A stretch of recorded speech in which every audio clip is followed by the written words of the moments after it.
Bonjour à tous, je m'appelle Alexia Safar et bienvenue dans notre nouvelle émission Objectif Entreprendre. Alors, je suis à la fois émue et très stressée de vous retrouver dans cette nouvelle émission qui parlera d'entrepreneuriat. Alors, qu'est-ce que l'entrepreneuriat ? Aujourd'hui, on utilise ce mot à tout va. Entreprendre, ce n'est pas seulement dans le business, c'est aussi dans la vraie vie. Lorsque l'on se marie, lorsque l'on a des enfants, lorsqu'on décide de démarrer un nouveau projet, on entreprend. Alors, nous verrons ensemble qu'est-ce que l'entrepreneuriat, mais surtout, faut-il avoir un état d'esprit entrepreneurial pour véritablement se lancer ? Ou peut-on travailler ce fameux état d'esprit ? L'entrepreneuriat, donc le mot entrepreneuriat vient du latin prendere, qui veut dire saisir, maîtriser. Donc finalement, le fait d'entreprendre, ce n'est pas forcément l'action de faire, mais c'est l'action de maîtriser les choses. Lorsque j'entreprends, je maîtrise. C'est ce que nous verrons justement au fur et à mesure des émissions. Comme je vous l'ai dit, on s'imagine souvent qu'il y a un état d'esprit entrepreneurial, et nous verrons, et nous serons surpris de voir qu'il y a énormément de techniques, de méthodologies pour pouvoir travailler ce fameux état d'esprit. Et justement, nous verrons aujourd'hui, dans cette émission, deux notions extrêmement importantes. Celle que j'appelle le choc des titans, la discipline face à la motivation. Alors, rentrons dans le vif du sujet, mais avant cela, j'aimerais juste me présenter. Alors, je m'appelle Alexia Safar, comme je vous l'ai dit, et comment j'en suis venue finalement à être dans ce monde, dans l'entrepreneuriat.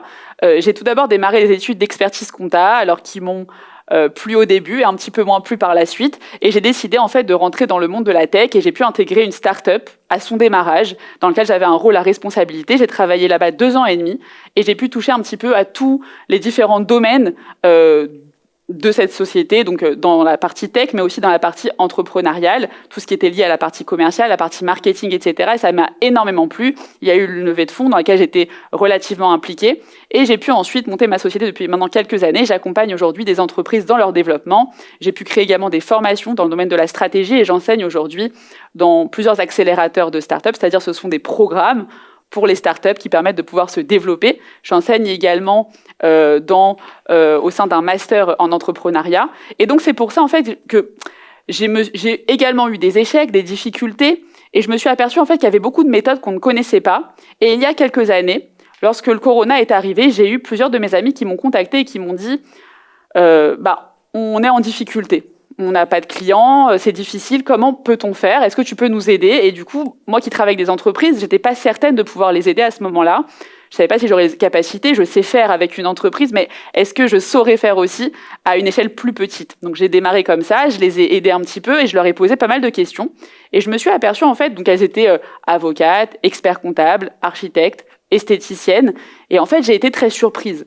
Je me suis aperçue qu'elles maîtrisaient en fait les codes de leur domaine, mais par contre qu'elles n'avaient aucune idée qu'elles étaient elles-mêmes entrepreneuses, qu'elles devaient elles-mêmes définir une stratégie pour leur propre business. Quand je leur posais la question de savoir mais comment tu as fixé ton prix, quels sont tes clients, où tu as envie d'arriver finalement dans quelques années, comment tu te vois, etc. Elles n'étaient pas capables de me répondre et finalement elles avaient fait quelques recherches, etc. Mais elles n'avaient pas compris en fait qu'il y avait aussi une stratégie à créer, un état d'esprit entrepreneurial, une méthodologie qui est super importante. Aujourd'hui on parle beaucoup de formation par exemple, alors vous allez entendre tout un tas de formations sur de l'exécution comme du Google Ads, comme du Facebook Ads, comme du marketing digital, mais finalement avant ça il faut définir une stratégie parce que tout commence par la tête. Si je vous dis maintenant, venons faire un exercice.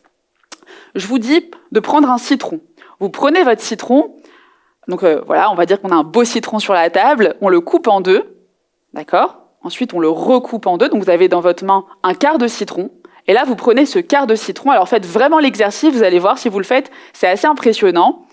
Vous prenez ce quart de citron, vous le mettez dans votre bouche, là comme ça, voilà, et d'un coup, vous sentez normalement vos papilles gustatives, si vous l'avez bien fait, et c'est là où on voit en fait la différence entre le réaliste de celui qui est un petit peu plus dans l'imagination.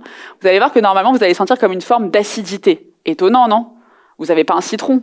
Comment ça se fait que vous sentiez cette acidité ?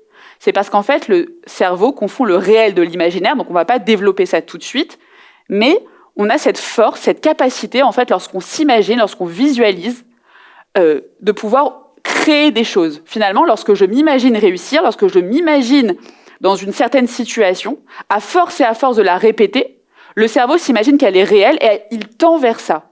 D'ailleurs, si vous demandez à n'importe quel artiste comment il se prépare à son spectacle, comment un artiste peut se retrouver devant des milliers de personnes à faire son show, très souvent il vous dira je me suis imaginé sur scène, j'ai imaginé que j'étais là face aux spectateurs plusieurs fois, et finalement le jour où c'est arrivé, c'était super simple et super facile.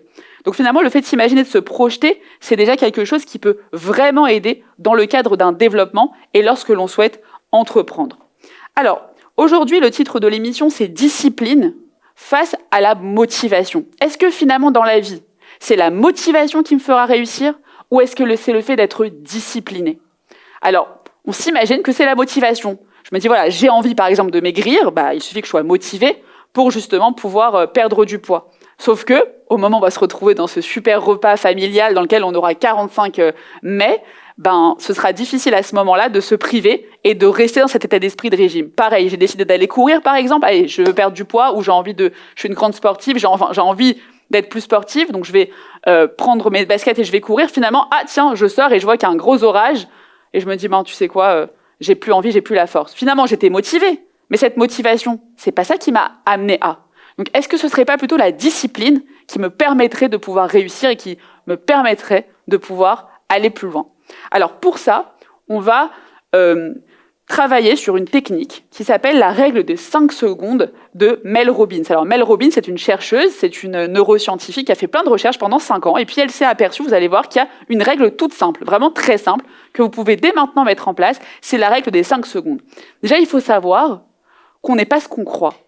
C'est vrai que évidemment, on est le fruit de nos pensées, on est le fruit de nos actions, mais en fait, très souvent, on a aussi ce qu'on appelle l'intuition. On a aussi des compétences qu'on ne connaît pas. Et dans notre quotidien, des fois, on s'aperçoit, on a comme des espèces de relents très rapides, et on va se dire, tiens, j'ai envie de faire ça, ou j'ai un désir de, et tac, ça va s'arrêter. Donc finalement, cette intuition, elle fait partie de nous-mêmes, et on la connaît pas forcément. Alors, pourquoi cette règle de 5 secondes ? Qu'est-ce que cette règle des 5 secondes ? C'est le laps de temps nécessaire avant que le cerveau ne mette en place des pensées contradictoires, ce qu'on appelle en fait un flottement cognitif. Ça veut dire que si par exemple je me dis je vais courir, d'accord, et que finalement à ce moment-là je me dis je ne réfléchis pas, je prends tout de suite mes baskets et j'y vais, en fait j'ai 5 secondes. J'ai 5 secondes pour le faire. Pourquoi ? Parce qu'après 5 secondes, le cerveau va m'envoyer tout un tas de signaux pour me dire non, attends, allez courir maintenant, tu comprends, il fait froid, t'es fatigué, t'as pas beaucoup mangé aujourd'hui, t'as pas la force, tu verras demain, t'as une soirée qui est prévue ce soir, etc. En fait, il va nous envoyer tout un tas d'arguments pour ne pas qu'on y aille, parce que changer finalement son quotidien, c'est quelque chose qui est très difficile à accepter pour le cerveau. Donc finalement, en fait, ces 5 secondes, c'est ce qu'on appelle le flottement cognitif, c'est le temps qu'il faut pour mettre en place cette action. Alors forcément, tout changement implique de faire des choses difficiles, des choses qui nous effraient. Donc pour changer, il faut aussi forcément être motivé, d'accord ? Mais ça, c'est soi-disant, parce que comme je vous l'ai dit, en fait, la motivation, elle n'est pas suffisante. Je suis motivée 3 minutes, mais ensuite, la motivation s'en va parce que mon cerveau va me permettre finalement, va m'envoyer tout un tas d'arguments, etc., qui vont me faire hésiter. C'est cette hésitation qui va faire en sorte que je n'irai pas jusqu'au bout de la chose. Donc finalement, si on fait un petit peu un résumé de tout ça, le cerveau va toujours privilégier la voie du moindre effort, la voie de la sécurité.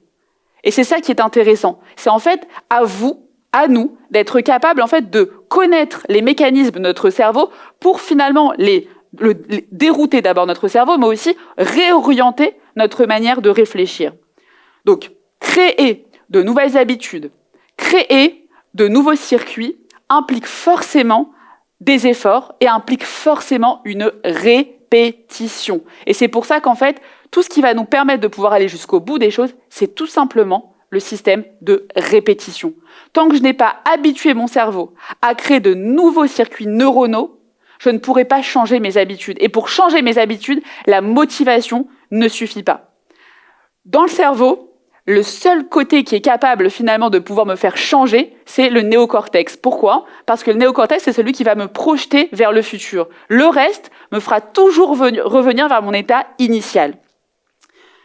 Donc finalement, pour cela, à la base, la motivation n'est pas un allié, parce qu'elle disparaît aussi vite qu'elle apparaît, du fait que finalement, on aura toujours cet abattement inconscient qui nous empêchera de vouloir changer et de vouloir aller de l'avant. Alors, vous avez tous entendu ce fameux slogan de Nike qui est le Just Do It. Alors c'est quoi le Just Do It? C'est en gros, juste fais-le quoi. Prends tes baskets et vas-y. T'as décidé d'aller courir, prends tes baskets et vas-y, te pose pas de questions. Et c'est ça en fait la discipline. Donc lorsque je décide quelque chose, lorsque je me lance dans quelque chose, lorsque je veux entreprendre quelque chose, que ce soit dans le business ou que ce soit dans ma vie de tous les jours, je pense à mon Just Do It. J'y vais, je fonce et je me pose pas de questions. Par contre, je le fais de manière quotidienne. Je le fais plusieurs fois dans la journée, une fois, deux fois, peu importe, jusqu'à ce que ça devienne une habitude qui est ancrée. Je change mon schéma neuronal et à partir de ce moment-là, à partir du moment où j'ai créé une nouvelle habitude, ça deviendra beaucoup plus facile et je ne me pose pas de questions. Et ce qui est intéressant, c'est qu'en fait, lorsque je crée ces habitudes, je vais pouvoir finalement arriver ensuite à une motivation. Pourquoi? Parce que lorsque je reviens de ma course, après avoir couru 20 minutes alors qu'il pleuvait, finalement, lorsque je reviens et que je vois que je suis fatiguée, mais d'une bonne fatigue, que j'ai fait cet effort et que je suis fière de moi, là, finalement, ça va me donner un dynamisme et une énergie qui vont me créer de la motivation. Et c'est ce qu'on appelle le cercle vertueux dynamique, c'est-à-dire discipline, motivation, et c'est donc une dynamique, un cercle, et finalement, c'est ce qui me permettra de pouvoir changer au fur et à mesure. Donc, on n'a pas besoin d'avoir un esprit entrepreneurial de base, on a juste besoin d'acquérir de bonnes habitudes et surtout de comprendre que le principal, c'est la discipline. Et pour ça, je suis très heureuse d'inviter sur notre plateau Mégane Dreyfus, qui pour moi est justement l'image de cette discipline, avec ce côté motivation, ce côté discipline. Elle vous parlera bien mieux que moi de son parcours, donc on la reçoit tout de suite. Salut Mégane. Bonjour. Écoute, je suis très heureuse de te recevoir sur le plateau aujourd'hui. Merci pour ton invitation. Avec plaisir. J'aimerais du coup que dans un premier temps, tu nous racontes un peu ton parcours passionnant. Avec plaisir. Alors moi, mon parcours, il a été assez différent, je dirais, de plusieurs personnes qu'on peut trouver dans mon entourage. À la base, j'étais pas une étudiante bonne ou j'étais plutôt normale, on va dire. J'essayais, j'étais très travailleuse. On m'a toujours réussi à, je dirais, identifier ma motivation et ma détermination, surtout lors des conseils de classe, les bulletins scolaires, etc. Mais j'ai jamais été une excellente élève. Et en fait, très rapidement, je me suis rendu compte que le plus important, c'était pas d'être bonne à l'école, mais de savoir se démarquer et de savoir s'entourer des bonnes personnes. Doucement, après un lycée plutôt normal, je suis partie étudier dans une université qui me donnait la possibilité d'étudier dans plusieurs pays différents. Et comme ça, en fait, grâce, non de plus, à la rigueur que j'ai acquis lors de ma première éducation scolaire, je dirais, et puis grâce au contact de cette école, j'ai pu vivre et étudier dans 8 pays différents. Comme ça, j'ai pu parler plusieurs langues, j'ai pu découvrir ce que c'était d'être dans plusieurs écoles différentes. J'ai pu aussi découvrir la richesse culturelle qu'on a aujourd'hui dans ce monde, et surtout au sein de l'Europe. Après un master, j'ai eu la chance d'intégrer tout simplement un programme Massa qu'on connaît tous aujourd'hui. C'est comme ça que j'ai fait ma première alia en 2012. Après quelques années dans la high-tech en Israël, on entend souvent parler de la high-tech en Israël, j'ai vite compris que si je voulais, je dirais, me développer à l'international, il fallait que j'aille aussi étudier ailleurs, étudier d'autres comportements et d'autres entreprises. Donc après quelques années en Israël en high-tech, j'ai eu la chance d'intégrer Google en Irlande, pour compléter un 9e pays. Et en Irlande, j'ai pu en fait totalement comprendre quelle était la dimension d'une entreprise multinationale. Après quelques années au sein de Google, j'ai décidé de monter ma première entreprise, ma première école avec Oussam Ahamar de The Family en 2014, qui s'appelle aujourd'hui Lion, qui est une école qui rassemble plus de 2000 étudiants par année. Le concept de cette école, c'était de former des personnes lambda à devenir des employés de start-up. Après quelques années à Paris au sein de The Family, j'ai très vite compris qu'en fait, il y avait un gros savoir qu'on pouvait réintégrer en Israël. Donc, grâce à ma formation scolaire, à ma formation à l'international que j'ai pu acquérir chez Google, mais aussi à ma formation d'entrepreneuriat que j'ai pu acquérir au sein de The Family, je me suis sentie prête à refaire mon alia, donc à une deuxième alia. Et lors d'une rencontre avec Jérémy Bérébi et Avner Maman, nous avons décidé de fonder ensemble l'école Developers Institute, qui consiste à aider tout simplement les Olim Khadashim à switcher leur carrière et à intégrer le monde de la high-tech en Israël. Merci beaucoup, Mégane, pour ce parcours passionnant. Je vous avais dit qu'il était passionnant, son parcours. Donc, tu as beaucoup bougé, du coup, tu as fait beaucoup de choses. Nous, on s'était rencontrés d'ailleurs dans le cadre d'un des projets qu'on avait eu ensemble, en fait. Bien sûr. C'était un match, c'était l'amour fou directement, un vrai coup de foudre. Et on a fait plein de choses ensuite ensemble. Et j'ai aussi rencontré Avner, qui est super, donc ton associé au sein de Developer Institute. Et j'aimerais un petit peu revenir sur ton parcours, du coup, parce que on a abordé du coup dans cette émission la notion de motivation et la notion de discipline. Justement, on a vu un petit peu de quelle manière on devait fonctionner lorsqu'on décidait d'entreprendre. On a parlé aussi de l'état d'esprit entrepreneurial. Alors j'ai un peu une question pour toi aujourd'hui. D'après toi, ta réussite aujourd'hui, est-ce que tu la dois plus à la motivation, est-ce que tu la dois plus à la discipline ou au combo des deux? Alors, évidemment, tout le monde sans doute, c'est évidemment un combo des deux. Moi, j'ai très vite compris que la motivation, en tout cas, c'est quelque chose de très personnel. Ce que je dis aujourd'hui sur le plateau, c'est peut-être pas valable pour tout le monde, mais moi, j'ai compris ça en faisant une belle introspection sur moi-même et sur mes qualités et mes défauts. J'ai très vite compris que la motivation, c'est un peu comme un déclencheur de quelque chose. La motivation, elle me permet de prendre de l'élan et de me dire « allez, on y va ». En général, la motivation, ça vient de facteurs externes, c'est-à-dire ou un encouragement ou une récompense, ou un facteur interne, besoin d'argent, besoin de stabilité financière, besoin d'une stabilité familiale, des choses comme ça. Et en fait, j'ai très vite compris que pour moi, il fallait utiliser ce déclencheur, ce trigger, mais je ne pouvais pas continuer à perpétuer sur une bonne route si j'avais pas la discipline qui allait derrière. Donc en fait, évidemment, c'est une belle alliance entre la motivation et la discipline. Et ce qu'on disait précédemment lorsqu'on préparait l'émission, c'est qu'on ne peut pas avoir que la discipline. Si on n'a que la discipline, en fait, on arrive à ne pas convaincre des personnes dans notre mission.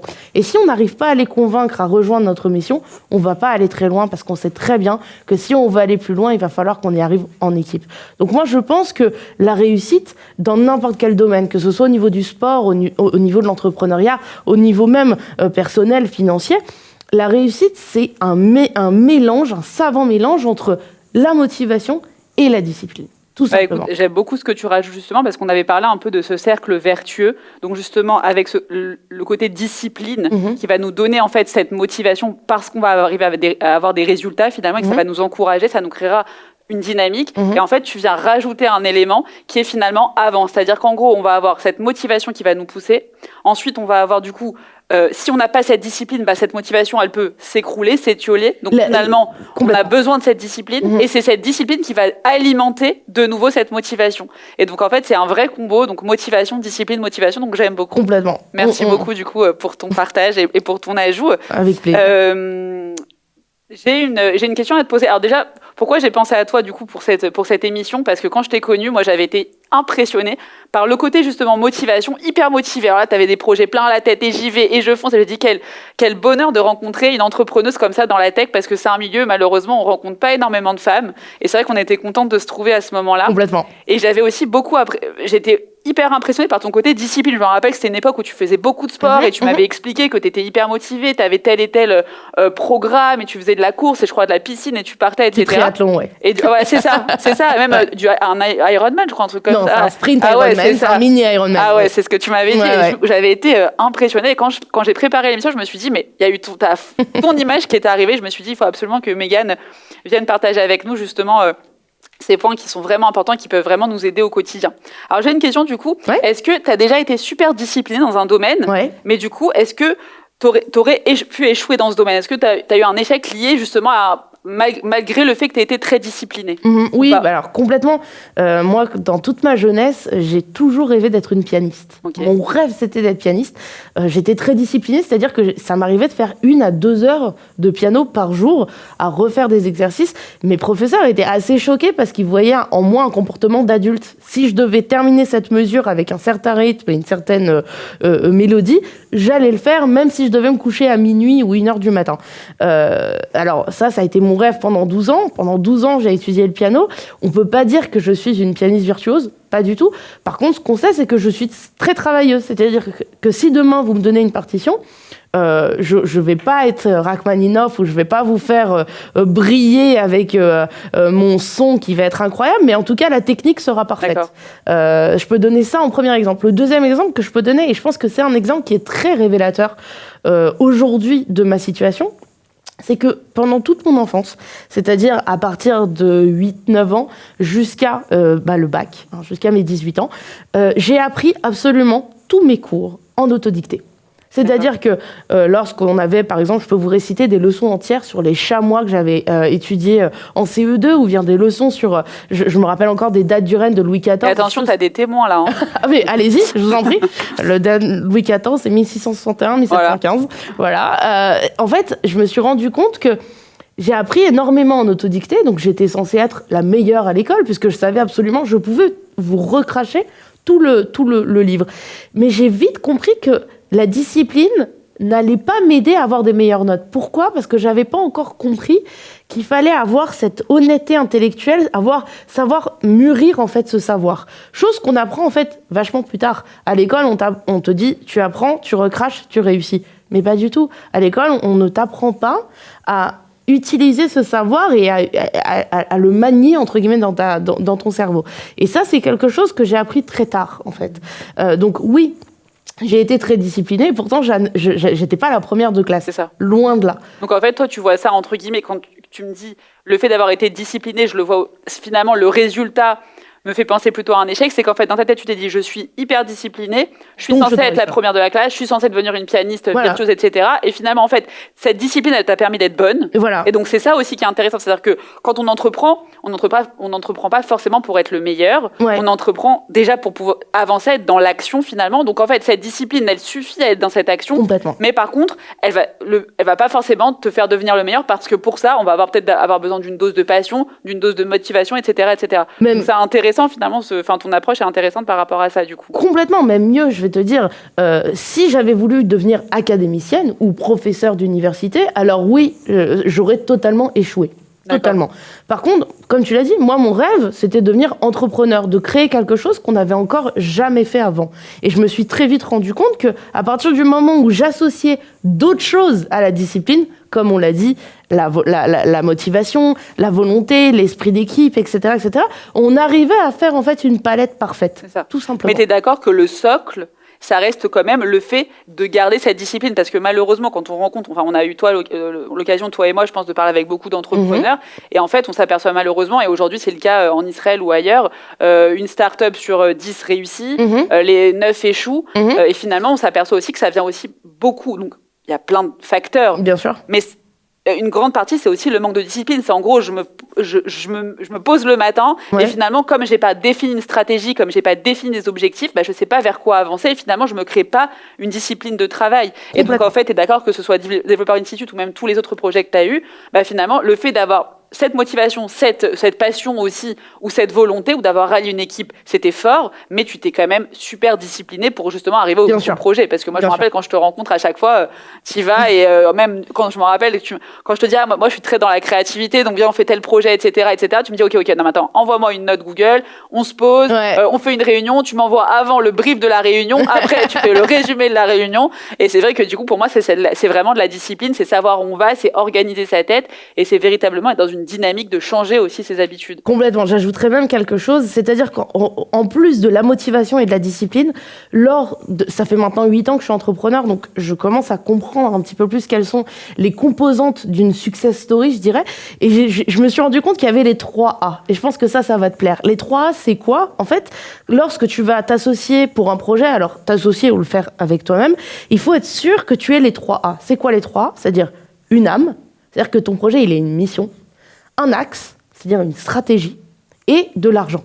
Alors, on ne dit pas qu'il faut devenir milliardaire, etc., mais il faut avoir un business plan, il faut avoir une stratégie qui est faite, et il faut avoir une âme dans ton projet. Lorsque tu t'associes, alors moi, quand on regarde avec mes associés, on a évidemment d'un côté Jérémy Bérébi, Avner Maman et Mégane Dreyfus. Vous allez me dire, c'est simple, on sait qui apporte l'argent, qui apporte la stratégie, et puis qui apporte l'âme. Pas du tout. C'est pas du tout comme ça que ça se passe. C'est que chacun va apporter une dose d'âme, une dose d'argent et une dose d'axe, en fait, à son propre niveau. Et ce mélange va faire que la potion va prendre. C'est ça, en fait, la success story. C'est ça, la discipline et la motivation. Bah écoute, ça j'adore, déjà ce conseil j'adore, notez bien. Je vais te faire revenir, c'est sûr. Attention, il y a encore des témoins. Du coup, bon, pour finir, je pense qu'on a vraiment fait un bon tour et je pense qu'on repart avec plein de bonnes choses et plein de conseils. Du coup, quel conseil tu pourrais donner aux auditeurs pour pouvoir atteindre leurs objectifs entrepreneuriaux ou autres dans la vie, en fait, avec quoi ils pourraient repartir du coup? Alors, moi, un de mes films préférés, c'est Les Bronzés font du ski. Parce j'aime beaucoup aussi. Dans cette phrase, je ne vais pas chanter la chanson, mais j'aime bien. Dans ce film, il y a une phrase qui m'a toujours marquée. Oublie que tu n'as aucune chance et fonce. Ah, j'adore. Mais c'est vraiment ça l'entrepreneuriat. Parce que si je vous avais dit, il y a 4 ans, je vais monter une école qui va concurrencer ITC, qui va concurrencer Le Wagon, qui va concurrencer John Bryce et Hacker You, du haut de mes 28 ans, vous auriez rigolé. Moi aussi, j'aurais rigolé. Mais oublie que tu n'as aucune chance et fonce. Parce que si ta destinée, tu crois toi-même à ta destinée, les autres vont y croire. Vraiment. Bah écoute, c'est vraiment le tout est possible. C'est mon mantra aussi. Voilà. Merci beaucoup en tout cas, Mégane. Merci. Tu reviens quand tu veux, c'était un plaisir. Avec plaisir. Vraiment, à très bientôt. À très vite. Et nous revoilà. Alors du coup, avant de conclure cette émission, on va devoir identifier en fait un point qui est un peu plus négatif, c'est cette peur finalement qui nous empêche d'avancer. En fait, il est beaucoup plus facile de s'imaginer en mouvement, de s'imaginer en fait mettre en place des actions que de les faire réellement. Pourquoi ? Parce qu'il y a cette peur de l'échec, cette peur qui nous paralyse, cette peur qui nous empêche d'avancer. En fait, on est continuellement en train de se dire « Non mais si je fais ça, est-ce que je vais réussir à arriver jusqu'au bout ? Et finalement, si j'échoue, que vont penser les autres ? Comment ça va se passer ? Comment je vais faire dans mon quotidien ?» Et en fait, on est dans l'imagination perpétuelle. Alors, vous vous rappelez qu'on avait parlé de la partie le cerveau qui confond le réel de l'imaginaire. On a fait l'exercice sur le citron. Donc finalement, on a cette force et cette capacité d'imaginer, de pouvoir aller plus loin grâce à ça, de se projeter, de visualiser, certes, mais ça peut aussi être très paralysant parce qu'on peut aussi s'imaginer être dans cette situation d'échec et faire que finalement, on aura peur d'avancer. Alors, pourquoi c'est si difficile de changer ses habitudes ?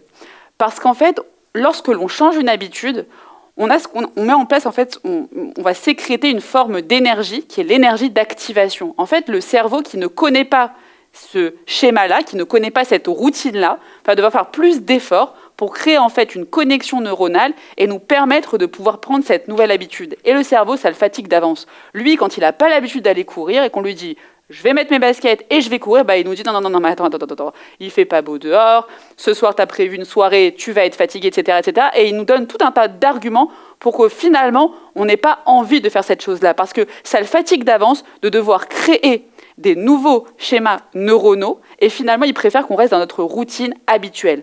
Donc, il y a vraiment 2 choses à identifier lorsqu'on a envie d'avancer. La première, c'est de ne pas être bloqué à cause de cette peur de l'échec, d'arrêter de se projeter, de se paralyser dans le côté négatif, mais de ne visualiser que ce qui peut nous amener justement à aller de l'avant. Et la deuxième chose, c'est d'être continuellement dans le mouvement, parce qu'il n'y a pas de changement s'il n'y a pas d'action. Et donc c'est là finalement où on va revenir à ce cercle vertueux qui est finalement la motivation. Donc je dois être dans l'action physique, je dois mettre en place une stratégie, je dois mettre en place des plans d'action pour véritablement changer et arriver à changer mes habitudes et finalement à arriver à avoir d'autres résultats. Lorsqu'il n'y a pas d'action immédiate, il n'y a pas de résultat. C'est-à-dire que finalement, on est souvent un peu dans nos pensées, mais concrètement, voilà, je réfléchis, j'ai envie de mettre en place. Qu'est-ce que je vais pouvoir faire tout de suite qui me permettra de pouvoir concrétiser dans le réel, cette chose à laquelle je suis en train de penser. D'accord ? C'est comme si je me disais, tiens, j'ai très envie de faire un gâteau, et lève-toi et fais ton gâteau, entre guillemets. Et c'est très souvent, en fait, on s'aperçoit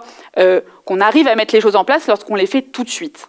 Donc ce sera toujours important de sentir que même lorsqu'il y a une opposition intérieure, finalement, je vais réussir à être plus forte que cette opposition et à aller de l'avant.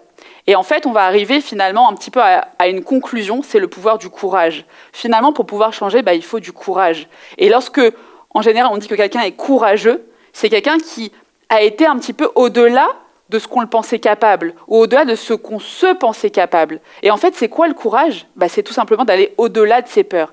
Quelles sont ces peurs en général ? Ce sont souvent les peurs de l'échec, la peur d'être seul. Donc finalement, d'utiliser cette force-là pour se dire, dans ce cas-là, je ne réfléchis pas, je vais de l'avant, et finalement, je vais mettre en avant, et je vais avoir cette dose de courage qui va me permettre de pouvoir réussir. Et donc, c'est quoi le courage ? C'est finalement la pression que je vais exercer sur moi-même pour pouvoir aller de l'avant et mettre en place certaines actions.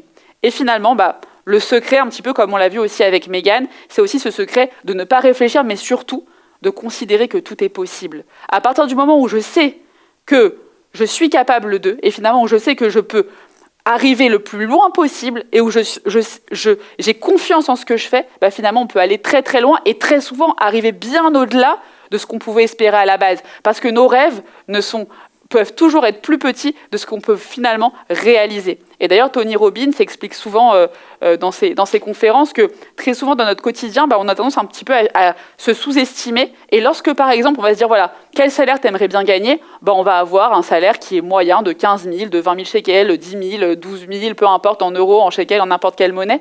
Finalement, on va avoir un salaire qui sera dans la moyenne. Et il dit, finalement, notre cerveau, il va tendre dans notre quotidien vers cet objectif-là. Pourquoi ? Parce que dans notre quotidien, en fait, on va avoir la pensée consciente, mais on va aussi avoir très souvent notre inconscient qui continue à travailler sur nos objectifs. D'ailleurs, ça vous est tous arrivé, j'en suis certaine, d'avoir été vous coucher avec une problématique, et finalement, le matin, vous vous réveillez, vous avez la solution à cette problématique. Mais quoi, vous dormez pas la nuit ? En fait, notre cerveau continue à réfléchir dans certains moments de notre quotidien, et d'ailleurs, c'est très, très souvent, il y a eu des innovations qui ont été trouvées, même au niveau scientifique, par des chercheurs qui marchaient. En fait, ils n'étaient pas forcément en train de chercher sur une table ou sur un bureau, mais ils allaient marcher, et en fait, en marchant, finalement, leur inconscient leur permettait d'arriver à des solutions. Et donc, finalement, lorsqu'on va se fixer ces objectifs-là, c'est important, en fait, de fixer aussi des objectifs qui sont ambitieux. Parce qu'à partir du moment où je me fixe des objectifs ambitieux et que je m'imagine les atteindre, mon cerveau ne pourra pas supporter de ne pas atteindre ces objectifs-là. Et donc, même lorsque je ne serai pas forcément en pleine conscience, je serai en train de réfléchir à à des solutions qui pourront me permettre d'arriver justement à cet objectif-là. Donc, c'est pour ça que vraiment, rappelez-vous le conseil de Mégane qui était de dire que tout est possible, on peut réussir à aller le plus loin possible et à vraiment gravir toutes les montagnes. Le tout, c'est d'avoir confiance en soi, d'être dans l'action, d'être dans le mouvement et surtout de savoir identifier la peur de l'échec. Voilà, on arrive à la fin de l'émission. J'étais très heureuse de tourner cette première émission avec vous et on se retrouve très vite pour plein de surprises, plein de nouvelles méthodes et plein de points qui vous aideront dans votre quotidien, que ce soit dans votre quotidien d'entrepreneur, mais aussi dans votre quotidien tout court. Voilà, à très bientôt.